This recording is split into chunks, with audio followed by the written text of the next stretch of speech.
नमस्कार, आप देख रहे हैं न्यूज भारत।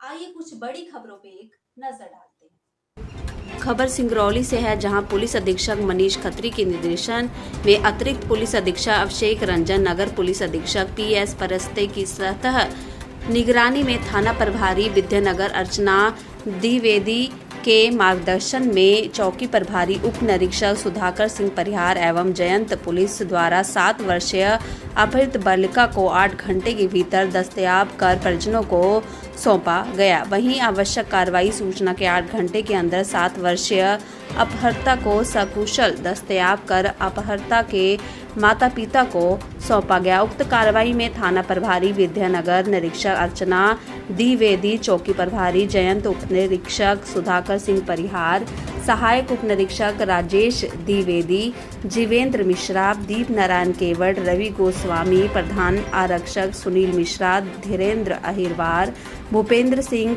जितेंद्र सैगर, रमा गोविंद तिवारी, अरुणेंद्र पटेल, आरक्षक प्रकाश सिंह, महेश पटेल, सुरेंद्र यादव एवं उनकी टीम तथा साइबर टीम के प्रभारी पवन सिंह व प्रशांत केसरी द्वारा चालक ललई यादव की सराहनीय भूमिका रही। तुम्हारी वो है ना। मेरी कल छोटी बेटी और बड़ी बेटी और मेरा बेटा कल स्कूल गए थे।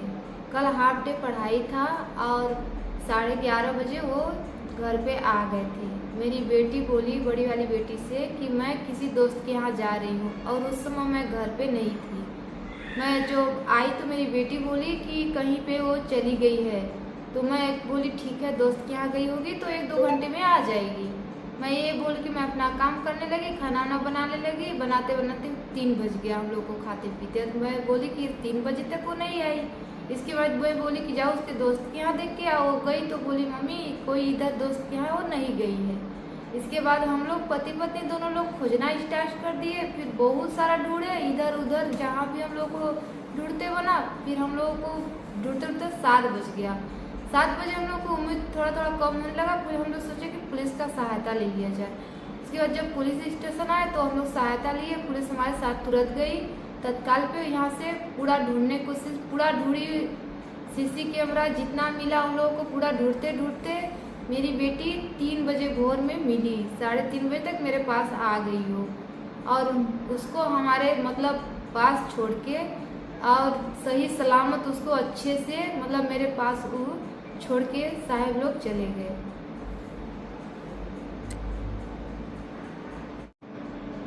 मेरी बेटी 12 तारीख को सुबह स्कूल गई थी। उसके बाद हाफ डे पढ़ाई हुई। 11 बजे घर वापस आई, बैग रखी। उसके बाद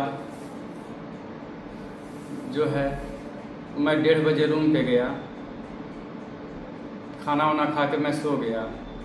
जब मैं उठा तो मैंने उसकी तलाश जारी की। पता चला मुझे कि भाई बिटिया नहीं है घर में हैं। तो फिर हमने तलाश किया तो नहीं पता चला। तो फिर हमने 7 बजे शाम तक मैंने खोजा। जब बिटिया हमारी नहीं मिली तब हमने चौकी आया। चौकी आकर के हमने साहब को बोला कि भाई मेरी बिटिया गुम हो गई है, आप लोग हमारी मदद करिए।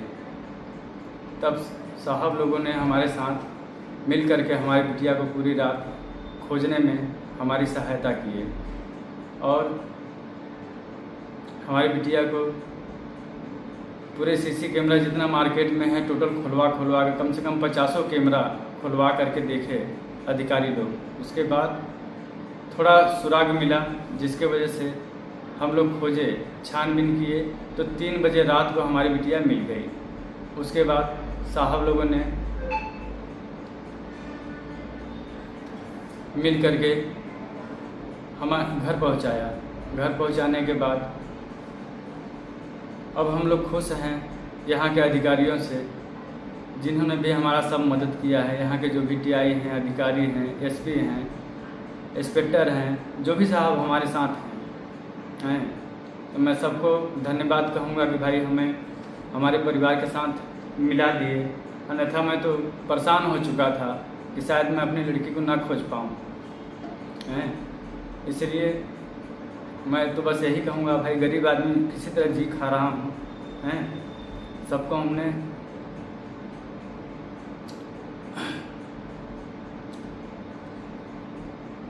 मैं पा गया तो मैं बहुत ही खुश हूँ इस टाइम। तो मैं यहाँ के अधिकारियों को भाई धन्यवाद कहूँगा, और हम क्या कहें, बस इतना ही। कल दिनांक 12/9/25 को एक फरियादी हैं जो कि जयंत के रहने वाले हैं। उन्होंने एक रिपोर्ट दर्ज कराई चौकी जयंत में कि उनकी बच्ची जिसकी उम्र करीब 7 वर्ष है, वो सुबह स्कूल पढ़ने गई थी और 11 बजे स्कूल से लौटी, घर भी आई, लेकिन इसके बाद कहीं चली गई। घर में उस समय माँ बाप थे नहीं, घर में एक 10 साल की बच्ची और एक छोटा भाई था। जैसे ही सूचना पुलिस चौकी जयंत को मिली, चौकी प्रभारी जयंत के द्वारा तत्काल इसमें FIR रजिस्टर्ड की गई और पुलिस अधीक्षक महोदय को इस बारे में अवगत कराया गया। पुलिस अधीक्षक महोदय के द्वारा इसमें 2 टीमें गठित की गई। एक CCTV की टीम थी, एक ऐसी टीम थी जो आसूचना संकलन और परंपरागत तरीके से लड़की को ढूंढने का काम कर रही थी। चूँकि मामला इसमें 7 वर्ष की बच्ची से जुड़ा था, बड़ा ही गंभीर और संवेदनशील प्रकृति का मामला था। इसमें लगातार हमारी टीमें काम कर रही थी, CCTV फुटेज भी खंगाल रहे थे, उसमें भी हमें सफलता नहीं मिल रही थी। हमारे द्वारा दायरा उसका बढ़ाया गया तो करीब हमने 40 से 50 CCTV इसमें खंगाले। तो एक क्लू हमें इसमें ये मिला कि जो लड़की है, गुमशुदा लड़की है, वो एक बच्ची के साथ में जाती हुई दिखाई दे रही है। चूँकि इसमें रात्रि हो चुकी थी, तो चूँकि ड्रेस दोनों की सेम थी, तो हमें ये इसमें स्पष्ट हुआ कि ये ज्योतिवा राव स्कूल की ही बच्ची है। तो इसमें प्रिंसिपल साहब का वहाँ का बड़ा अच्छा सहयोग रहा। उन्होंने तत्काल इनकी पहचान स्थापित की कि ये बच्ची है और ये फला स्थान की रहने वाली है और उनके माँ बाप का नंबर ये है। पुलिस के द्वारा उसकी जो है लोकेशन ली गई, तो मोबाइल उस समय बंद था, 1-2 घंटे गई, लेकिन तत्काल ही बंद हो गया। तो हमारे लिए और चुनौतीपूर्ण हो गया। चूँकि एड्रेस पिन पॉइंट नहीं था, तो हमारे लिए वहाँ पर पहुँचना भी कठिन था। लगातार हमारी टीमें पहुँचने का प्रयास कर रही थी। इसी बीच उनका एड्रेस हमें मिला, तो जो बच्ची है उस घर में सोती हुई मिली। इस बारे में जब जो गुमशुदा की सहेली की माँ है उससे बातचीत की गई, तो उनके द्वारा बताया गया कि मेरा मोबाइल डिस्चार्ज था इसलिए बंद हो गया था। जब उनसे यह भी पूछा गया कि आपने माँ बाप को जानकारी क्यों नहीं दी, बच्ची को पहुँचाया क्यों नहीं, ये लगभग 3-3:30 बजे रात की बात है, तो उनके द्वारा बताया गया कि बच्ची ने बताया था कि मम्मी से पूछ के आई हूँ, आज मैं यहीं अपनी सहेली के यहाँ रुकी थी, तो इसलिए जो है उन्होंने बच्ची को पहुँचाया नहीं था। इसमें पूरी टीम ने बहुत ही शानदार काम किया है और पुलिस अधीक्षक महोदय के द्वारा इसमें 10,000 का इनाम भी इसमें उद्घोषित किया गया है। और हमारे पुलिस अधीक्षक महोदय ने यह भी अपील सभी से की है कि अपने घरों में, दुकानों में, अपने आसपास CCTV कैमरे जरूर लगाएं। जब इस प्रकार की घटनाएं होती हैं तो हमें उसकी तस्दीक करने में और पकड़ने में बहुत मदद मिलती है। मतलब जो अपहरण की बात आ रही थी वो निराधार थी, कोई मतलब नहीं था? निराधार।